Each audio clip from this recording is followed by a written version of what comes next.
source of information, Captain. Star Trek, the motion picture, continues after the news and sport from ITN. Thames.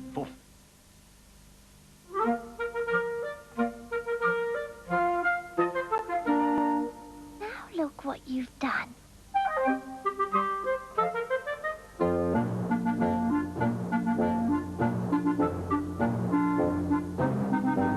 Soft, strong, and long, and lots, and lots, and lots. Andrex.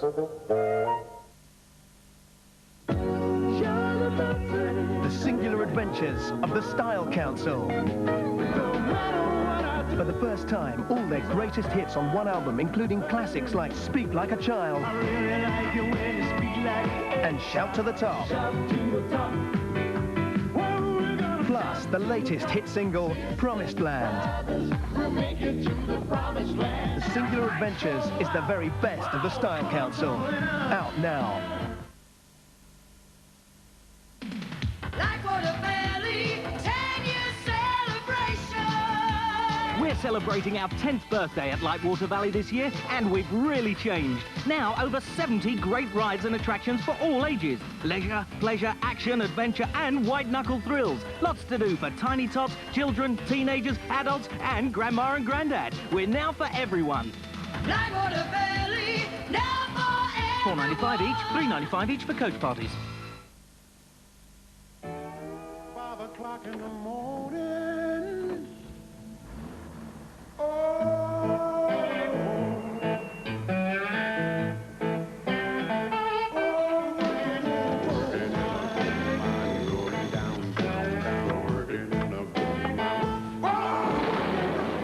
New Gold bars from McVities. Crispy, crunchy biscuit inside, smooth, golden coating outside.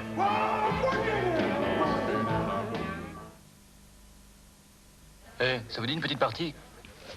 Je tire une carte, dessus il y a un mot. Et j'ai 1 minute pour vous le faire deviner rien qu'en le dessinant. C'est parti. Prisonnier! Je crois que c'est Mabou.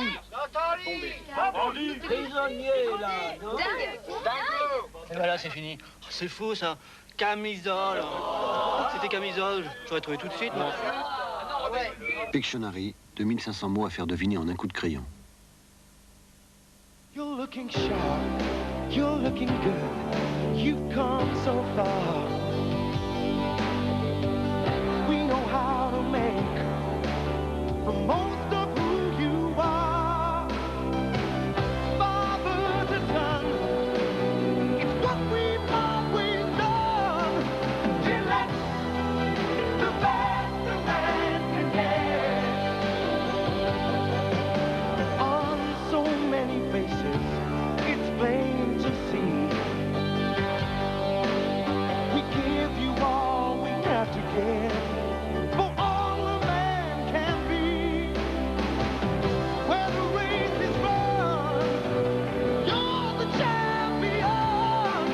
Gillette. The Gillette Contour Plus system with Lubristrip for the best a man can get. The best a man can get.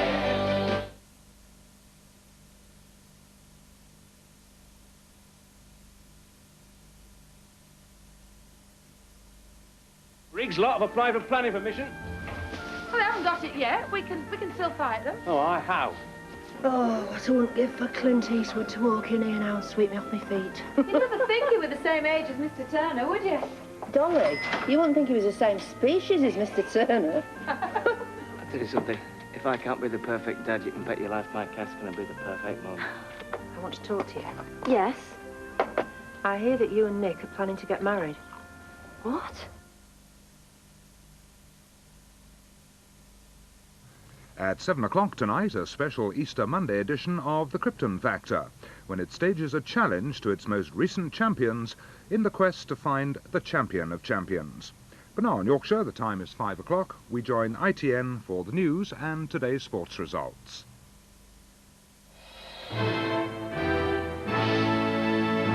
The news from ITN. Soviet rebel Boris Yeltsin wins 89% of Moscow vote. 500 women and children held hostage in Guatemala prison. Doctor takes authority to court for working too many hours. And personal mission accomplished, the man who built his own cathedral. Good afternoon. Boris Yeltsin, the man sacked by Mr. Gorbachev 2 years ago and disgraced by the Communist Party, says his stunning victory in the Soviet general election is a mandate for speeding up the pace of reform. It's been officially confirmed that Yeltsin took almost 90% of the vote in the key Moscow constituency. And in the Soviet Baltic states, nationalist groups have also made a strong showing against the official Communist Party candidates. The Soviet leader, Mr. Gorbachev, said the country has spoken, even if he said not everyone is pleased with the outcome. All day, Boris Yeltsin's votes were piling up at the election counting stations. Few went to his hardline opponent. Tonight, the election chairman announced Yeltsin had taken Moscow with almost 90% of the votes. Yeltsin's campaign staff celebrated. Boris Yeltsin's victory in the all-Moscow seat was as massive as the polls had predicted. Given a choice at the voting stations, Muscovites had defied the party line and voted for his style of communism. Shut out of the party hierarchy, Yeltsin had fought off attempts to discredit him and won public backing. Boris Yeltsin's drive from political disgrace to election triumph has caught the public imagination. I think that he is a political leader. The only person who would be able to change our life in general. And in the Baltics, the Soviet Communist Party took a battering at the hands of pro-independence movements, like here in Lithuania, where non-communist candidates took 2/3 of the seats. And in Estonia, where the Popular Front movement's leader, Edgar Savisaar, and its co-founder, Mario Lauriston, both defeated communists. They'll now sit in the new Moscow Assembly, arguing against Kremlin rule.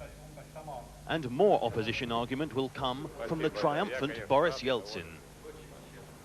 By giving his country a taste of democracy, Mr. Gorbachev has unleashed a political whirlwind. The Communist Party is still firmly in control, but the opposition now has a voice, both in and outside the party. Ian Glover-James, ITN, Moscow. More than 500 women and children are being held hostage in a prison in Guatemala after a riot by inmates. 10 people were killed as armed inmates took over El Pavon jail outside the capital, Guatemala City. Malcolm Monroe in London reports. The trouble started when inmates raided the main guard station, seizing 250 rifles. 3 warders and 7 prisoners died in the shootout that followed. Some 1,500 soldiers and police have been posted outside the prison. They are heavily armed. The riot happened during visiting time. Nearly all the 500 hostages are women and children. The inmates allowed rescue workers to take away hostages who were hurt, including pregnant women. The prison is badly overcrowded. The men are demanding an amnesty and a reduction in their sentences. Talks are still going on. The security forces say they are prepared for a long wait. The Foreign Secretary, Sir Geoffrey Howe, is in Pakistan for talks which will include a meeting with leaders of the Mujahideen guerrillas based in that country. Muslim demonstrations against the British writer Salman Rushdie had been threatened, but they didn't take place. Fearful of a repetition of last month's bloody riots about satanic verses, police here have banned all gatherings of more than 4 people for the duration of the Foreign Secretary's visit. Sir Geoffrey, welcomed by Pakistan's Foreign Minister Yaqub Khan, said the 2 countries had historic links and a tradition of mutual respect. These must not be damaged by recent events. On the contrary, I want to look at ways of further deepening the strong ties of friendship between us. Religious and community leaders delivered a note of protest about satanic verses, but they seemed satisfied with Sir Geoffrey's response. He is prepared to consider and explore the possibilities of what can be done to see that the Muslim sensitivity is taken care of. Tonight, the Foreign Secretary met the Prime Minister, Benazir Bhutto. Talks centred on Britain's delight at Pakistan's return to democracy and on Pakistan's bid to re-enter the Commonwealth. Before the row over satanic verses erupted, Sir Geoffrey had planned to go to Peshawar and visit the Afghan refugee camps there, but that's been called off for fear of Muslim demonstrations.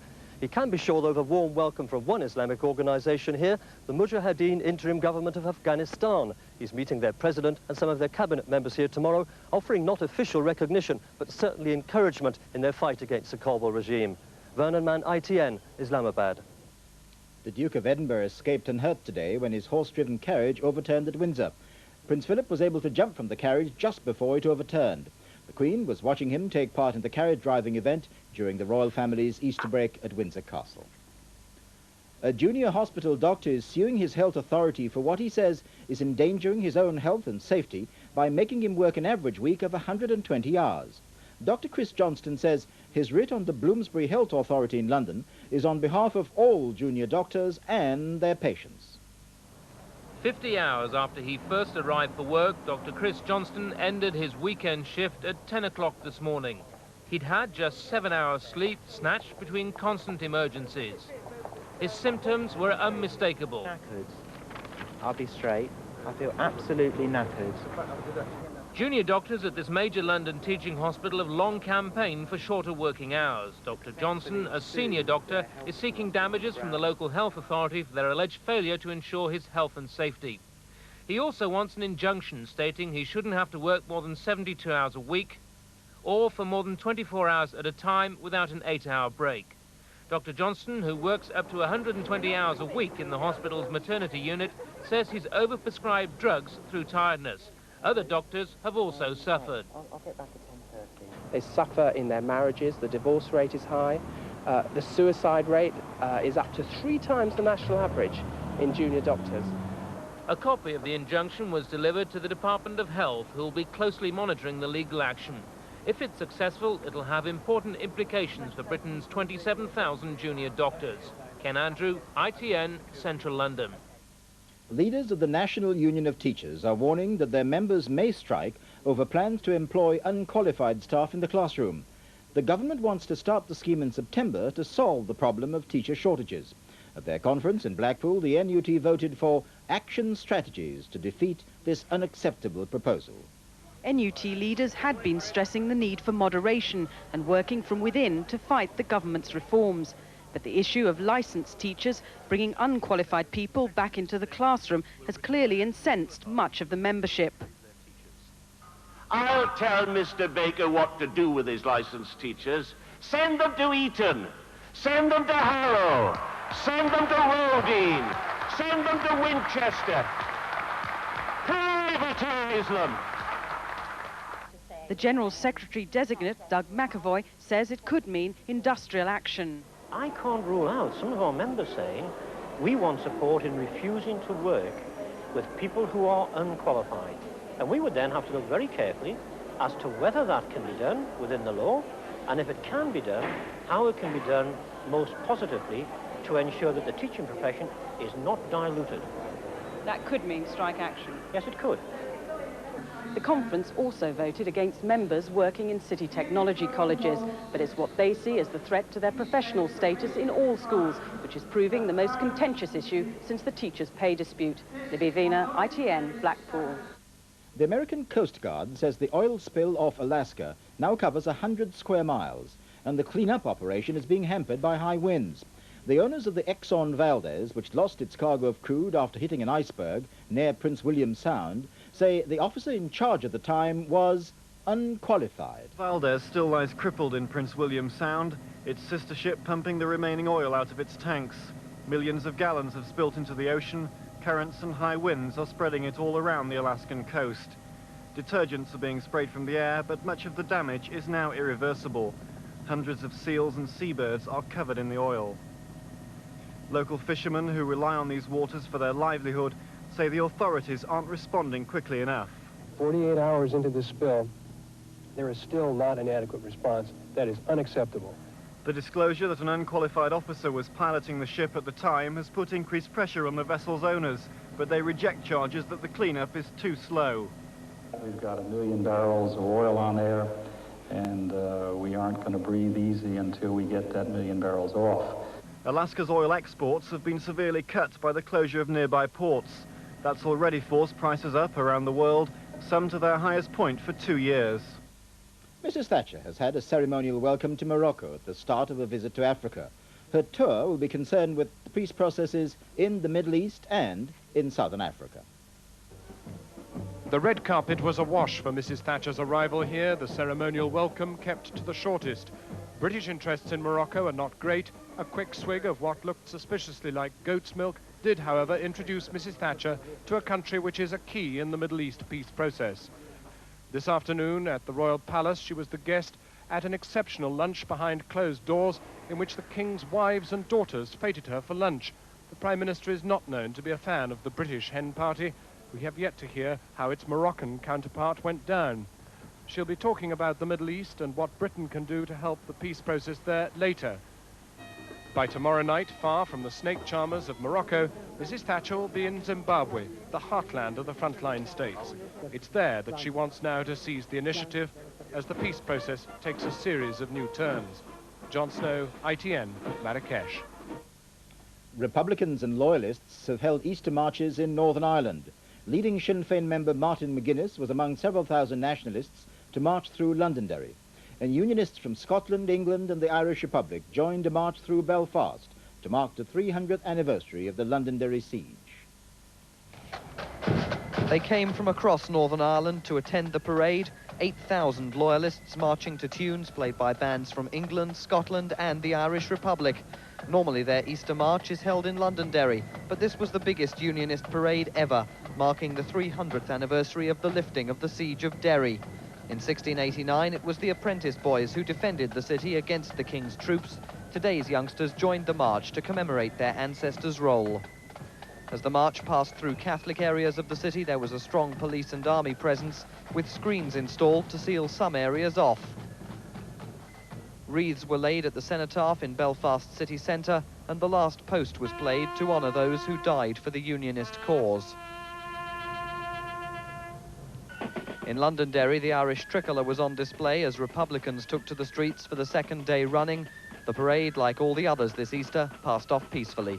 Simon Marks, ITN, Northern Ireland. Now football, and Norwich have narrowed the gap on First Division leaders Arsenal to 3 points, and they've got a game in hand. With all the day's scores, here's Mark Austin. First, the League Division 1. Coventry 2, Southampton 1, Middlesbrough 3, Everton 3, Millwall 0, Wimbledon 1, Newcastle 1, Sheffield Wednesday 3, Nottingham Forest 2, Manchester United 0, Queen's Park Rangers 1, Aston Villa 0, West Ham 0, Norwich 2. And in Division 2, Barnsley 3, Sunderland 0, Birmingham 1, Shrewsbury 2, Blackburn 2, Leeds 0, Bournemouth 2, Leicester 1, Bradford 1, Hull 1, Crystal Palace 2, Brighton 1, Manchester City 2, Stoke 1, Oxford 1, Walsall 0, Plymouth 4, Swindon 1, Portsmouth 2, Watford 2, West Bromwich Albion 3, Oldham 1. Division 3, Aldershot 1, Reading 1, Blackpool 0, Brentford 3, Bolton 1, Preston 0, Bristol City 3, Bury 0, Fulham 1, Gillingham 2, Huddersfield 1, Chesterfield 1, Northampton 2, Southend 2. Port Vale against Mansfield, that's an evening kick-off. Sheffield United 1, Notts County 1, Swansea 1, Cardiff 1, Wigan 3, Chester 0, Wolves 0, Bristol Rovers 1. In Division 4, Crewe 1, Rotherham 3, Doncaster versus Cambridge, that's an evening kick-off. Grimsby 1, Lincoln 0, Halifax 1, Darlington 0, Hartlepool 0, Scunthorpe 2, Hereford versus Exeter, another evening kick-off. Peterborough 3, Colchester 0. Rochdale 0, Carlisle 0. Stockport versus Torquay and Tranmere versus Leyton Orient, also evening kick-offs. Wrexham 4, Burnley 2. And finally, York 0, Scarborough 0. And finally, a Spanish priest's remarkable personal mission is nearing completion. More than a quarter of a century ago, Justo Gallego Aden began his life's vocation to build a cathedral with his own hands. He's been paid nothing for his labours, and all his materials have been gifts. Friar Just woke up one morning and decided to do something for God. Released from his monastery, recovering from tuberculosis, he wanted to do something big. His brother had a field of wheat. Friar Just vowed to turn the harvest into a prayer made of stone. Today, a quarter of a century later, his vision is almost complete. He begged, he borrowed to build single-handedly in a village on the outskirts of Madrid this cathedral. Friar Just has climbed above such little matters as planning permission. The local town hall has decided to turn a blind eye. The designs are in his head, not on paper. He said he got ideas by looking at other churches in Madrid and watching American television series. The local parish priest, alarmed at the competition, took the problem to his bishop. The bishop in reply said, "I've got enough problems without worrying about this." And that's all the early news in ITN. We're back again tonight at 10:15.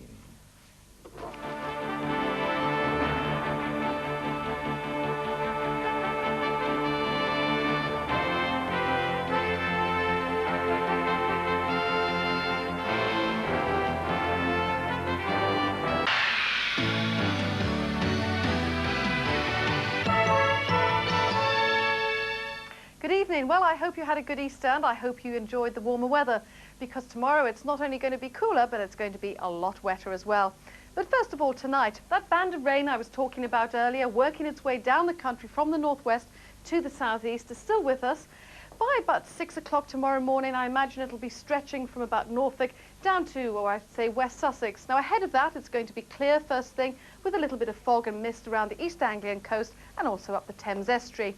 Behind the belt of rain up in the northwest of England and in Scotland, it's going to be much clearer. So up in that part of the world, look out for frosts tonight. Now on to tomorrow morning. That rain's still going to be lingering on in the extreme southeast. It will clear away from there during the course of the morning. Now behind that, there's another belt, a much clearer, brighter belt of weather from the southwest up to the northeast of England. And beyond that, up in the north of Scotland and Northern Ireland, showery weather, but certainly not as rainy as today. Now then, let's take a look over the next 4 days so that you know what's in store for you this working week. First of all, the southern half of the United Kingdom. Well, it's an unsettled outlook. Many parts will stay dry most of the time, but it's going to be cooler and fresher, and tomorrow much wetter too. Temperatures are gradually picking up towards the end of the week. Now, in the northern half of the United Kingdom, a similar story, but it's going to be much wetter and certainly much windier as well. Temperatures take a dive on Tuesday, but like the south, they're going to pick up towards the end of the week. The winds are quite fresh, making it feel cooler, with the possibility of gales in exposed areas. Those sheltered regions could be warmer with the occasional cloud break, but on the whole, a wet week. Although if it is any consolation, tomorrow it's going to be wetter in the south and a little brighter up there in the north. Here's the summary.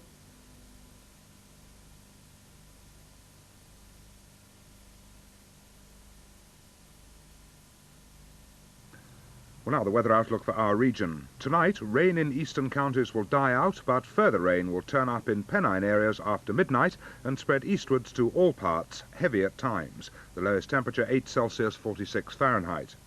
And tomorrow, cloud and rain will affect much of the region at first, but this will move away eastwards to give a mainly dry afternoon with sunny intervals. It'll be much colder tomorrow, with the highest temperature 10 centigrade, 50 Fahrenheit, with moderate southerly winds veering westerly.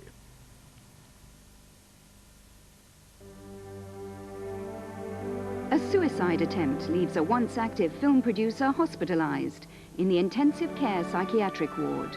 Comeback with Anton Rogers tonight. Morning. The reality of hospital life in Comeback. Drama for tonight at 10:30 on ITV. Stay with us now for the concluding part of Star Trek: The Motion Picture, after the break. Dead skin cells can dull any complexion. With Aapri scrub, you can simply smooth them away. Aapri Apricot Facial Scrub. I love you. I really love you. I love you. I love you very much. Very much. I love you very much. I love you very much. Hi, Annie. How are you? Oh, good. You're fine. Yes, I'm fine. It's fine. Annie, Bye. Dear Annie, did I say fine? What I meant to say was, I love you.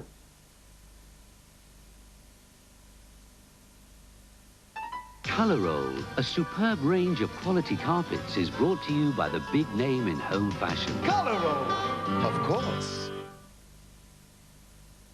At Northern Upholstery this Easter we're celebrating our 20th birthday with our biggest giveaway ever. 2 years interest-free credit and no deposit on everything we sell, despite the massive interest rates. And huge savings, up to 40% on any of our special bank holiday offers. There's free bubbly too. Don't miss out. Come celebrate and save with 2 years free credit this Easter at Northern Upholstery, Carcroft, Brigg, Thorpe Arch, Hull, Grantham and Bradford. Hello, this is Unibond Bath and Kitchen Sealant. It's unique because it's got this clever little fingertip control, which means it goes on smoothly and stops when you want it to. So anyone can get a professional seal. Seal. It's flexible and comes in a lovely range of colours. But best of all, it's waterproof. So, for a professional seal, you need Unibond. Now the conclusion of Star Trek, the motion picture. Captain's log.